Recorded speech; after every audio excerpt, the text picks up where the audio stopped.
Hey everybody, Alex Kazora, SteelersDepot.com, back with some Pittsburgh Steelers tape breakdown and analysis. I want to do something a little different in today's video. I had a couple people comment on the channel and say they wanted to see some Football 101 videos, some very baseline teach tape that's not about the Steelers specifically, using them as examples, but to talk about some of the basic X's and O's of the game of football. So this will be the first video in a couple of them before the season actually starts. Today I want to talk about defensive alignment and gaps. What is the A gap versus C gap? What's a 3-tech versus a 5-tech? We'll walk through some of those things today. I'm going to start by posting a photo on screen now, and this comes courtesy of coachup.com. I'll leave a link to the article in the description of this video. This is a really good job overall of just explaining all at once and diagramming the A gap and what the different techniques mean in terms of the 0, 1, 2, and things like that. So I'll run through things briefly in terms of talking to their picture, and then we'll go into the Steelers tape and map things out ourselves. At the top there, you guys see where it says gaps, and so you see the A gaps, B gaps, C gaps, D gaps, etc. Essentially, what you have to know is the A gap is the space between the center and the guard to either side. Same with the B gap, that's going to be between the guard and the tackle. C gap between the tackle and any tight end that's there, and D gap could be between a tight end and a second tight end, or whatever the case is. And so that's the baseline way you want to think about actual gaps. Again, A gap, center, guard; B gap, guard, tackle; C gap, tackle versus, and next to, I should say, tight end.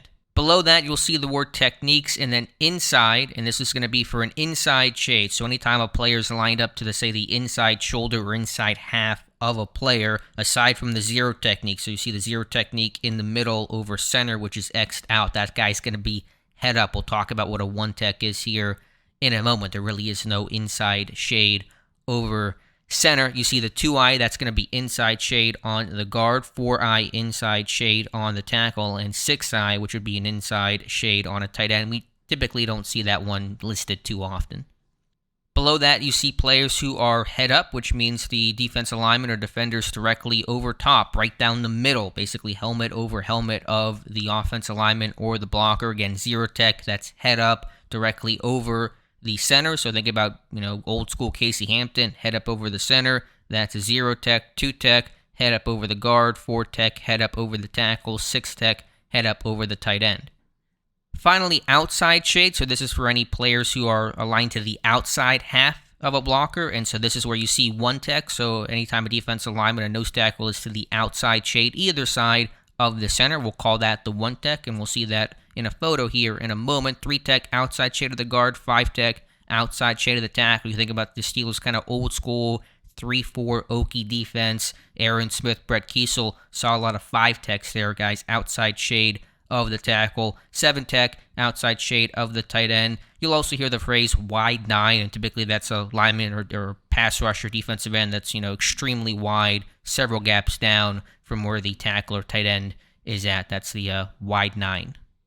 Now let's get into the tape, and using the Steelers as our guide, I just picked some plays at random. You can look at any game and talk about these, but this is against Green Bay very early in the game. Pittsburgh in their base 3-4. I'm going to put up photos here in a moment, but you see the 3-down linemen and the linebackers. We're going to focus on the 3-down linemen here to start. I'll run this playthrough just so you guys can watch it, add some color and some video to this, and then we'll talk about each gap and the overall techniques of the Steelers. The play overall is inconsequential, but just wanted to show you guys this one to put some video to it. Now let's go to the pictures and talk this one through.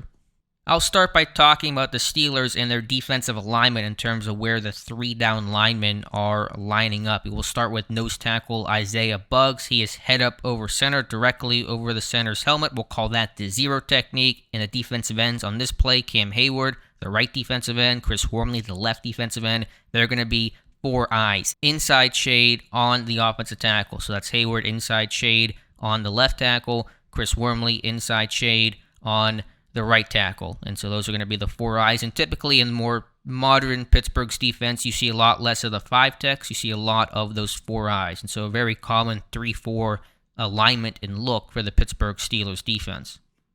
Now let's talk about gaps. Mentioned that at the top in that first set of photos from coachup.com about what each gap means and where it is. And so we'll start with the A gap. And again, there's going to be two of them, two gaps across the board here. The strong A gap and weak A gap. And so the strong side of the formation, you're going to see here to the defense's left, the offense's right, where the two tight ends are at. That's going to be the strong side of the formation. So we'll call that the strong A gap. And then opposite of that's the weak side of the formation. That's going to be the weak A gap. Moving down to our right, the space between the left guard and left tackle, that's going to be the B gap, and the C gap is outside of the left tackle. Basically call that C gap and the edge. And so on a run play to that side, Alex Highsmith most of the time would be setting the edge on that play.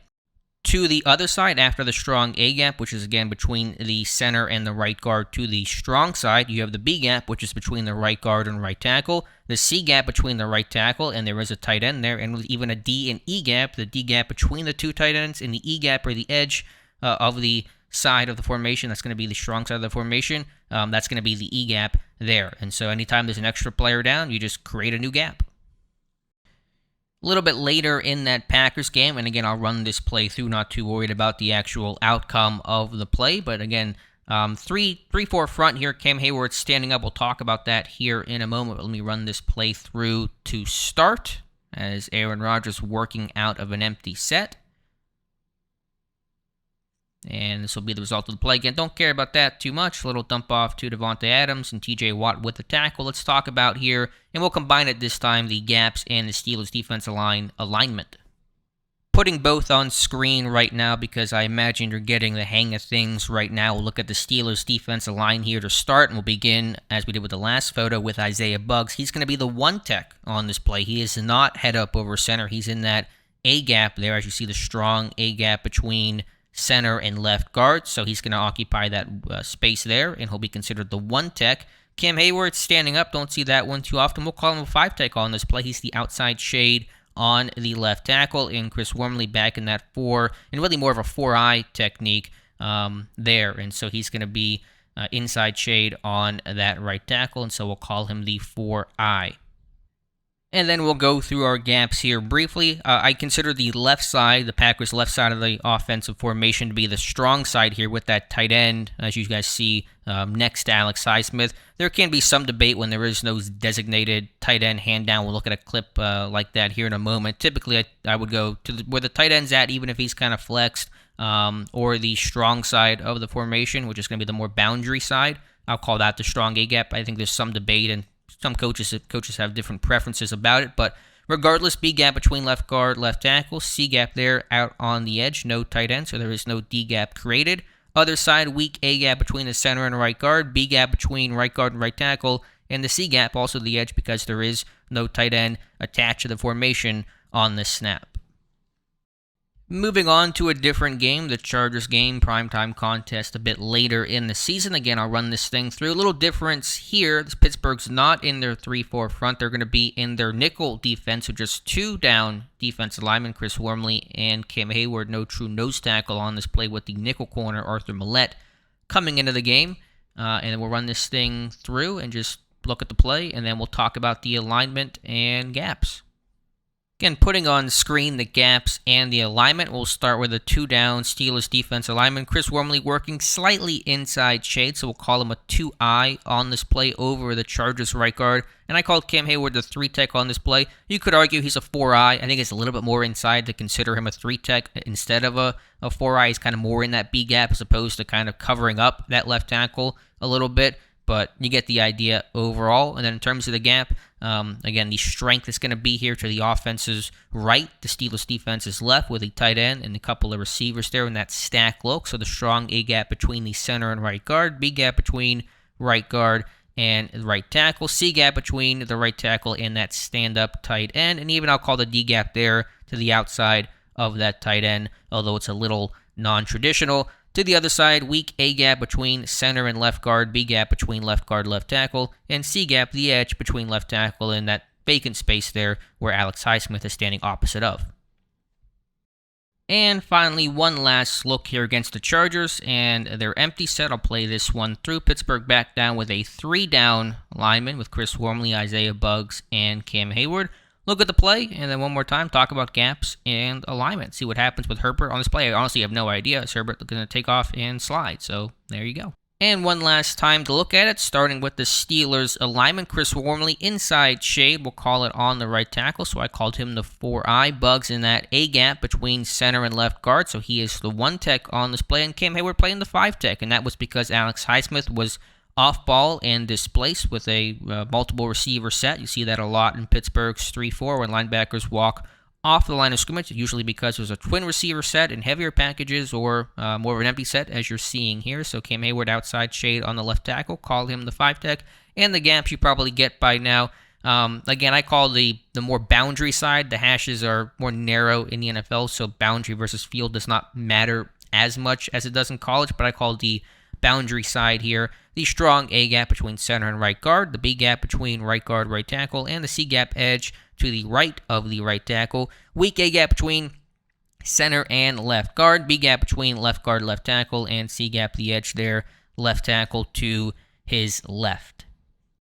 So there you guys go. That is alignment, the techniques, most common ones in Pittsburgh: 1-tech, 3-tech, 4-eye, and 5-tech, and the gaps you're going to see on every single play. So we talk about whether that's usually run defense, but it can be pass rush as well, of course, and overall just general alignment and football knowledge, the A gap, B gap, etc.